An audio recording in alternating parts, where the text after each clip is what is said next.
Estrelas binárias são extremamente importantes na astronomia e foram extremamente importantes na história da astronomia. Por quê? Por várias razões. Uma delas é que a única maneira de se medir a massa de uma estrela, a única maneira, é em sistema binário. Também é uma das duas maneiras, e a melhor maneira, de se medir o raio de uma estrela. Também é em sistema binário, né? Além do fato de se entender uma porção de outras coisas sobre a natureza, sobre a evolução, sobre a estrutura das estrelas e assim por diante. Então, as estrelas binárias têm um papel extremamente importante na astronomia, na história da astronomia e no presente da astronomia. Nós vamos dividir as estrelas binárias em duas classes, as binárias eclipsantes e as binárias espectroscópicas. O que é uma binária eclipsante? Se você tem duas estrelas que giram uma em torno de outra neste plano, você pode imaginar ou ver as duas girando, mas são duas estrelas que se comportam como duas estrelas isoladas. Se elas estiverem girando neste plano da sua linha divisada, o que vai ocorrer? A cada período orbital, uma passa na frente da outra.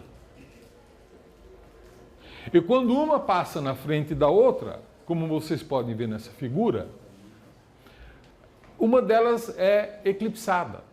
E a intensidade da luz cai. Assim que ela deixa de ser eclipsada, a intensidade da luz volta, passa a ser constante. Quando a outra estrela passa na frente da uma, você vai ter um outro eclipse, cuja duração e profundidade pode ser diferente do primeiro eclipse, né? Então, normalmente, nós chamamos os eclipses de eclipse primário, que é aquele onde há a maior queda na intensidade da luz. E eclipse secundário, onde você tem uma queda menor. Tipicamente, todo sistema eclipsante tem duas eclipses, porque quando uma passa na frente da outra, meio ciclo depois, a outra passa na frente da uma, né? Nem sempre isso é perceptível. Por quê? Porque nem sempre as duas estrelas têm intensidade, brilho comparável. Suponha que você tem uma estrela grande, mas de temperatura muito baixa, passando na frente de uma estrela de temperatura alta. Quando a estrela de temperatura baixa passa na frente da estrela de temperatura alta, você vê o eclipse. Mas quando acontece o oposto, a queda na intensidade da luz é tão pequena que às vezes você não consegue perceber. Então você tem apenas um eclipse, né? Quando você tem uma estrela passando na frente da outra e você tem então essas intensidades, 1, 2 durante o eclipse primário, 3 fora do eclipse, 4 no eclipse primário, e volta para o 1, né? Que seria o 5, mas volta na verdade para o 1, certo? Você pode perceber que, em princípio, esses eclipses podem ser muito úteis na astronomia. Por quê? Porque a duração da entrada do eclipse tem a ver com o diâmetro da estrela que está sendo eclipsada. Tá certo? Se você tem uma estrela muito compacta, a duração do eclipse, a entrada e a saída do eclipse são muito rápidos. Porque ela é eclipse de repente. Se você tiver uma estrela muito maior, o eclipse é mais gradual. Tá certo? E aí a entrada e a saída são mais lentos. Pode você então imaginar que a forma como ocorre o eclipse, quanto dura a entrada e a saída do eclipse, dá para você imediatamente uma ideia de qual é o tamanho da estrela. Correto? Se você juntar, então, a forma do eclipse com mais algumas informações, como, por exemplo, a massa, você pode medir de uma forma muito objetiva o raio da estrela. Na verdade, esta é a maneira mais precisa com que você pode medir o raio de uma estrela. Existe uma outra maneira curiosa de se medir o raio de uma estrela. Quando a Lua passa na frente de uma estrela, a estrela é ocultada pela Lua. Mas a Lua está muito longe. Quando ela oculta, ela também ocorre eclipse. E a duração desse eclipse, da entrada do eclipse, também permite você determinar o diâmetro da estrela que está sendo ocultada por eclipse da Lua. Né? Então vocês vejam que é uma forma interessante de se medir o diâmetro de uma estrela e que se aplica a qualquer estrela que vai ser ocultada pela Lua. Tá certo? Não precisa ser uma binária. Pode ser uma estrela individual. Isso parece uma vantagem e é. Mas são poucas as estrelas, na verdade, que são eclipsadas pela Lua. É uma fração pequena de estrelas que é eclipsada pela Lua. Não é toda estrela. Né? Então, é uma faixa de estrelas no céu na qual você pode aplicar esse método. Então, são os dois métodos que se tem para determinar o raio, o diâmetro de uma estrela. Né? O eclipse pela Lua, que é restrito a poucas estrelas, e as binárias eclipsantes, que é restrito às binárias eclipsantes. É bem verdade, mas o número de estrelas em que você pode fazer isso é bem maior.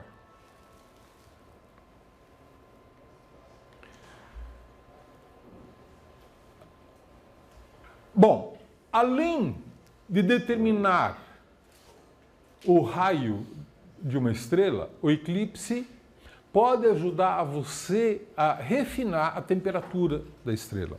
Né?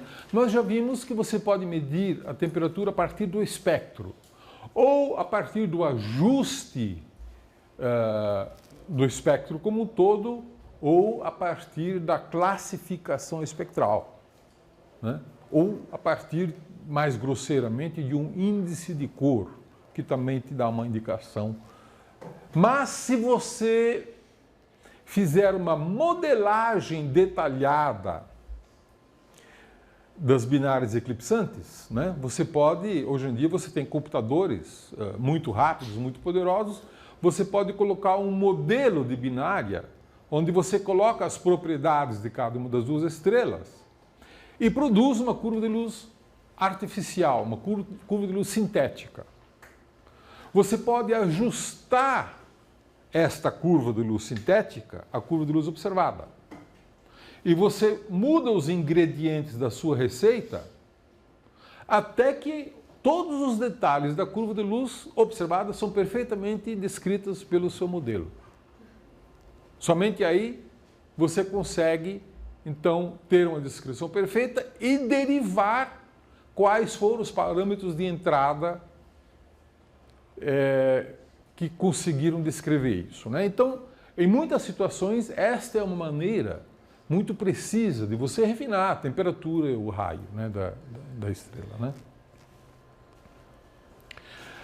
Aqui eu mostro uma série de curvas de luz de sistemas binários eclipsantes. Né? Cada pontinho aqui é uma medida. Né? Não é fácil fazer curvas de luz desse tipo. Eu passei muitas noites em observatórios produzindo 1 ponto, 2 pontos, 3 pontos. Imagina quanto tempo o sujeito leva para fazer uma curva de luz dessas. Né?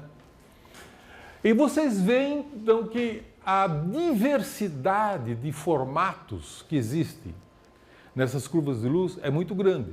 né? Por exemplo, a parte fora do eclipse aqui é perfeitamente constante. E quando eu digo perfeitamente constante, você vai dizer, ah, mas existe um grande espalhamento.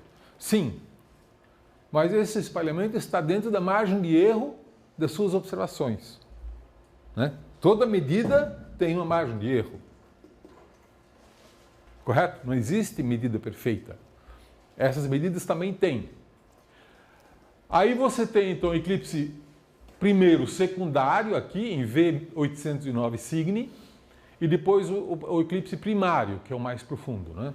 Já em Z Norme, que é a segunda curva de luz, você vê que tem eclipses meio arredondados, e quando ela sai do eclipse, você não tem uma curva de luz constante.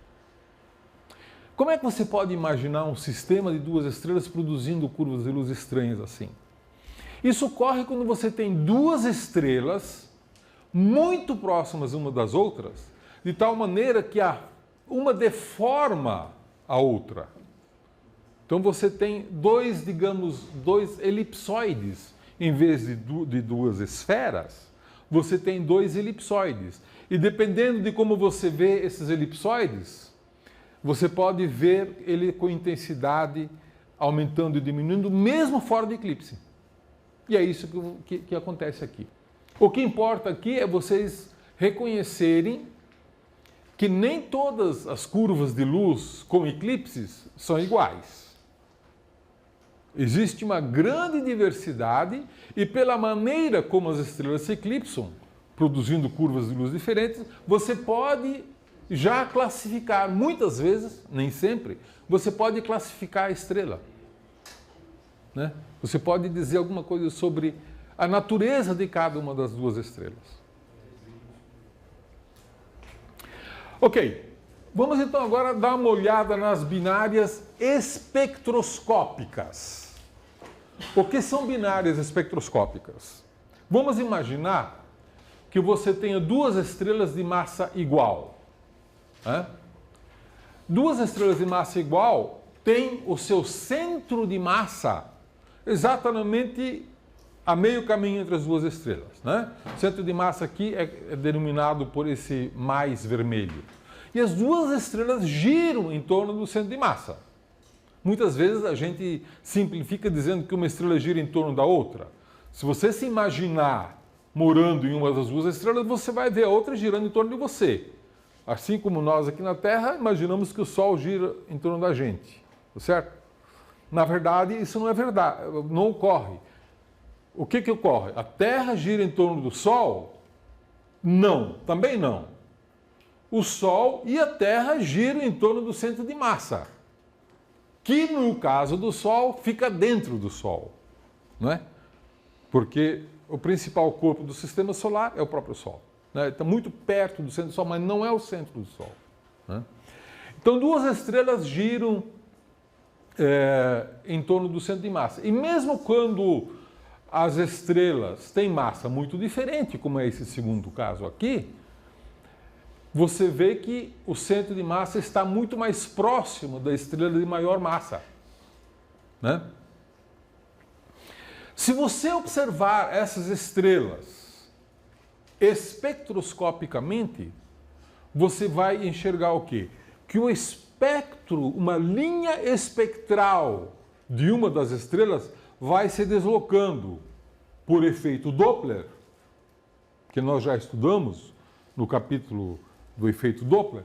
O efeito Doppler faz com que as linhas se desloquem para o azul, para o vermelho, para o azul, para o vermelho, com um período igual ao período orbital das duas estrelas. Quando as duas estrelas têm massa igual, a amplitude desse deslocamento é igual. A amplitude da velocidade radial de uma estrela é igual à amplitude da velocidade radial da outra. Mas quando as massas são diferentes, a estrela de maior massa tem uma amplitude pequena de velocidade radial.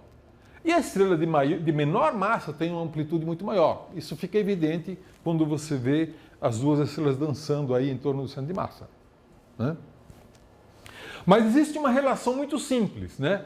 A amplitude da estrela 1 dividido pela amplitude da estrela 2 é igual à massa da estrela 2 dividido pela massa da estrela 1. A razão das amplitudes de velocidade radial é igual à razão, ao inverso da razão de massas das duas estrelas. Isso é muito fácil de você derivar. Né? Muito fácil. É muito simples. É só pensar um pouco e você vai verificar que é fácil derivar isso. Né? E isso é muito importante. Por quê? Porque se você medir o efeito Doppler de duas estrelas, simplesmente pela curva de velocidade radial, você já pode dizer qual é a razão entre a massa das duas estrelas. Nós chamamos isso de razão de massas. Imediatamente você tira disso das observações, sem nenhuma outra informação a mais. Tá? É claro que nem sempre as órbitas são circulares, como eu mostrei na figura anterior. Né? Tipicamente, nós dizemos que as órbitas são elípticas. Na verdade, você poderia até generalizar dizendo que sempre as órbitas são elípticas, sendo que a excentricidade pode ser variável, inclusive ser zero, quando você então pode dizer que as órbitas são circulares. Né? Uma órbita circular e uma órbita elíptica de excentricidade zero. Tipicamente, então, elas sempre são melhor descritas em trajetórias elípticas. Tá? Bom, quando você vê, então, uma curva de velocidade radial, que é simplesmente a medida da velocidade radial em função do tempo, então você tem aqui uma estrela vermelha, que tem um certo período, né, e uma certa amplitude de velocidade radial. O período é essa duração do tempo. A segunda estrela em azul tem uma amplitude menor em velocidade radial. Pergunta: qual das duas tem massa maior? A azul ou a vermelha? Azul? Azul. Porque a amplitude é menor. A razão de massas é inversamente proporcional à razão das amplitudes de velocidade radial. Tá certo? Então, a estrela azul tem massa maior do que a estrela vermelha. E esta amplitude, a razão das amplitudes, já determina qual é a razão de massas. Então, vocês vejam como é importante você levantar essas curvas de velocidade radial. E notem que, se você tem uma binária eclipsante, ela pode também ser uma binária espectroscópica. Tá? Normalmente é. Você consegue medir o período espectroscópico de uma binária eclipsante. O contrário nem sempre é verdadeiro. Você pode ter uma binária espectroscópica com uma inclinação orbital tal que não há eclipse. O eclipse é favorecido quando a sua linha divisada, você, observador, está no mesmo plano ou próximo ao plano do plano orbital das duas estrelas. Mas isso nem sempre ocorre. Muitas vezes você está num plano, com uma linha divisada completamente fora. Nesse caso, você não vê eclipse, mas você pode perceber que é uma binária espectroscópica. Você pode medir as propriedades espectroscópicas dela, inclusive determinando a massa. Né? Você não precisa que ela seja eclipsante para isso. Vejam aqui essa curva de velocidade radial de um sistema de duas estrelas. O que você pode afirmar desta curva de velocidade radial? Vamos então lá. Velocidade radial na ordenada, né? De menos 20, 0, mais 20, 40. Em função da fase orbital, em função do tempo, 0 a 1. 0 é quando você inicia a contagem e 1 quando você completa o ciclo orbital. Então isso nós chamamos de fase. fase orbital. O que você pode dizer? Você tem duas estrelas aqui. Uma nós temos quadradinhos pretos e outros quadradinhos vazados, né? Um preenchido e outro vazado. Qual das duas estrelas, assim representadas, tem massa maior? Vamos lá. Provavelmente a de quadrados vazados. Eu digo provavelmente por quê? Sim, provavelmente de quadrado vazado. Mas antes de mais nada, vocês têm que perceber aqui o seguinte. Existe uma certa característica assimétrica nessas curvas. Elas não são um senoide, não são descritos por um seno, como normalmente são, simétricas.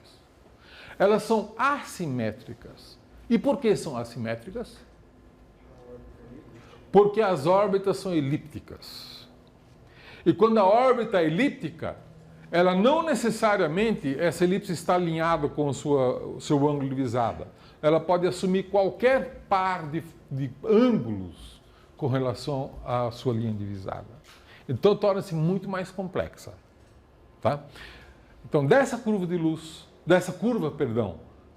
de velocidade radial, você já pode dizer que a assimetria indica que se trata de um sistema de órbitas com grande elipticidade, facilmente visível. E que a estrela representada pelas linhas quadradas não preenchidas é a de maior massa. Tá?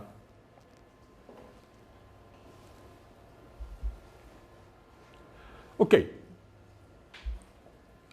Vamos então fazer uma recapitulação das propriedades de uma estrela, de tudo que você estudou até agora, e ver qual a técnica que você usaria para medir certa propriedade de uma certa estrela.